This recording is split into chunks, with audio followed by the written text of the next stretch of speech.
한국에 거주하는 미국인 수필가 콜린 마샬의 더 뉴요커 기고문 한국의 코로나 바이러스 대응이 나에게 주는 안락함입니다. 최인호 TV가 번역했습니다.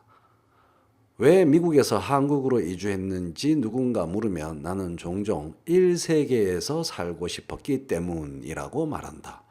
반은 농담으로 한 말이었지만 최근 들어 나의 이 대답은 당혹스러울 정도로 타당한 말이 되어버렸다. 한국을 방문하는 미국인들은 아마도 세계에서 가장 멋지다고 할 만한 서울의 지하철 시스템, 잘 발달된 각종 인프라, 미국에서라면 상상도 못할 매우 편리한 일상 환경에 언제나 부러움을 표한다. 그러나 몇 주 전, 그러니까 한국의 코로나 바이러스 발발과 관련해서 친구, 가족, 심지어 편집인들에게서 우려 섞인 연락들을 받을 때만 해도 미국 생활이 더 안전하고 더 안정적이라고 믿는 것이 가능했다. 그러나 미국에서 지금 벌어지고 있는 코로나 광란 상태는 이러한 믿음을 산산조각 내버렸다. 한국에서 1월 말에 첫 확진자가 발생한 이래 코비드19라는 단어는 한국의 뉴스 미디어를 완전히 뒤덮었다. 내가 매일 아침 챙겨 듣는 김어준의 뉴스 공장은 한국 상황이 개선됨에 따라 다른 나라들의 코로나 바이러스 소식도 전하긴 하지만 늘상 코비드19 뉴스로 시작한다.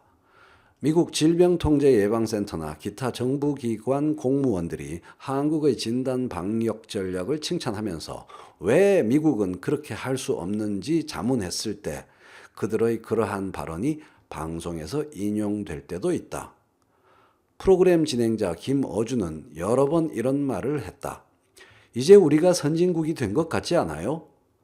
그는 방금 그 사실을 깨달은 것처럼 놀라면서 만족스러워했다.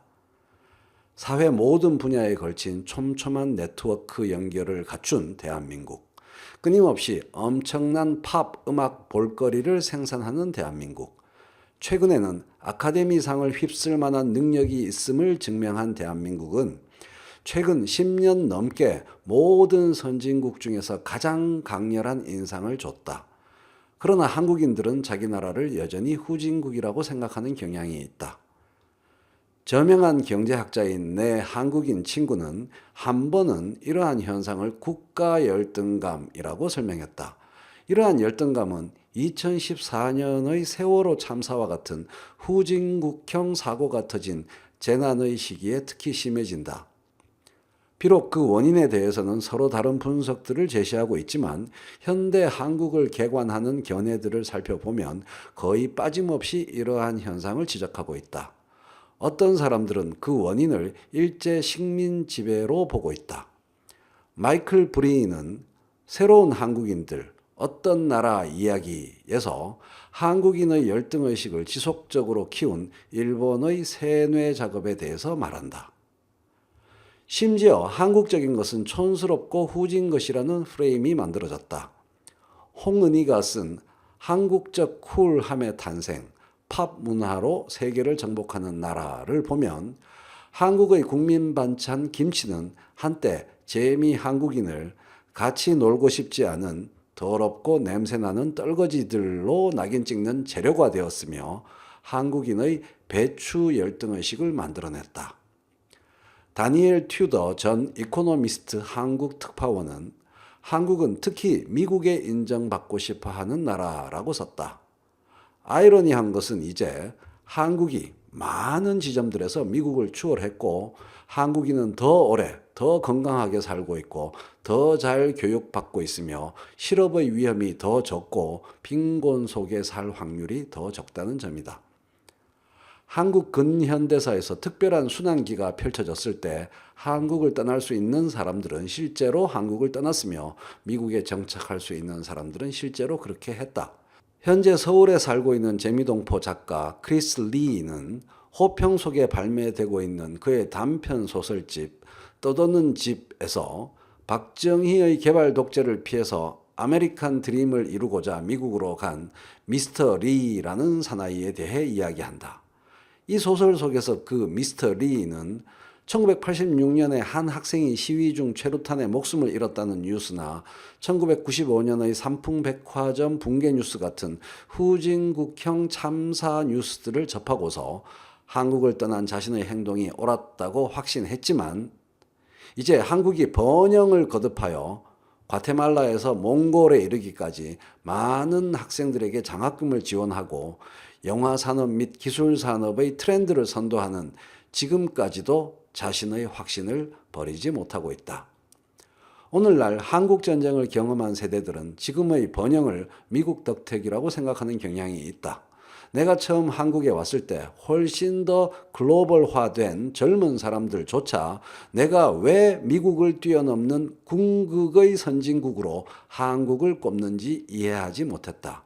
그러면 나는 흉악한 범죄가 상대적으로 적고 어디서나 공중 화장실을 쉽게 이용할 수 있다는 점부터 이야기하면서 미국의 대도시들도 가지지 못한 서울의 여러 가지 장점들을 주르륵 나열하곤 한다. 하지만 이제는 간단하게 한국과 미국을 비교할 수 있게 되었다. 한국과 미국이 코로나 바이러스에 어떻게 대응했는가만 이야기하면 된다. 앤 애플범은 애틀랜틱에 기고한 글에서 미국은 세계에서 가장 좋은 나라고 가장 효율적인 나라며 기술적으로 가장 발전한 나라라는 자기 이미지에 푹 빠져 있었던 바람에 이제는 벌거벗은 임금님이라는 게 밝혀질 시점에 와 있다. 4월 8일에 첫 코로나 바이러스 사망자가 발생한 이래 서울 사람들의 생활은 급격하게 변화했다. 하루에도 몇 번씩 새로운 확진자 발생 소식이 요란한 경고음과 함께 휴대폰으로 날아오며 전체 확진자 수는 1만 명을 넘어섰다. 외견상 많아 보이는 숫자지만 이것은 바이러스의 확산이 그만큼 명백하다는 뜻이기도 하며 전 세계 미디어의 극찬을 받는 드라이브 스루 검사를 비롯한 신속한 진단 시스템의 구축 때문이기도 하다. 서울은 다른 여러 나라 수도들을 유령 도시로 만들어버린 전면적 봉쇄 조치를 취할 필요가 없었다. 그러나 감염자 및 이들 감염자와 접촉한 것으로 의심되는 사람들은 정부로부터 손소독제, 마스크, 신선한 농산물 그리고 기타 생활 필수품을 공급받으면서 격리 조치되고 있다. 마땅히 칭찬받을 만한 한국 정부의 초기 대응들이 한국 내에서는 몇 가지 분노를 불러일으켰었다. 코로나 위험이 곧 종식될 것이라는 문재인 대통령의 이른 확언에 대한 분노, 마스크 구매 정보의 혼선에 대한 분노, 중국발 입국을 제한하라는 의사협회의 권고를 무시한 데 대한 분노. 그럼에도 불구하고 락다운이 계속 진행되고 있고 감염률이 치솟고 있으며 주가가 폭락하고 화장지 사재기가 벌어지는 미국의 소식들을 보면서 나는 고국 대한민국에서 들려오던 나쁜 소식들의 고개를 가로저었던 재미 한국인 미스터 리의 느낌을 알 것 같았다. 그리고 나서 나는 주변을 둘러보고 비교적 정상적으로 유지되는 서울의 생활을 확인한다.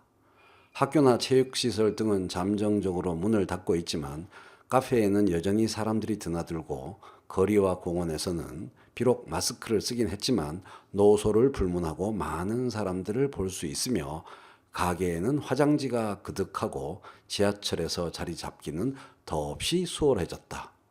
갑자기 나는 바이러스에도 불구하고 그리고 사실 바이러스 덕분에 코리안 드림을 구가하고 있다고 느낀다.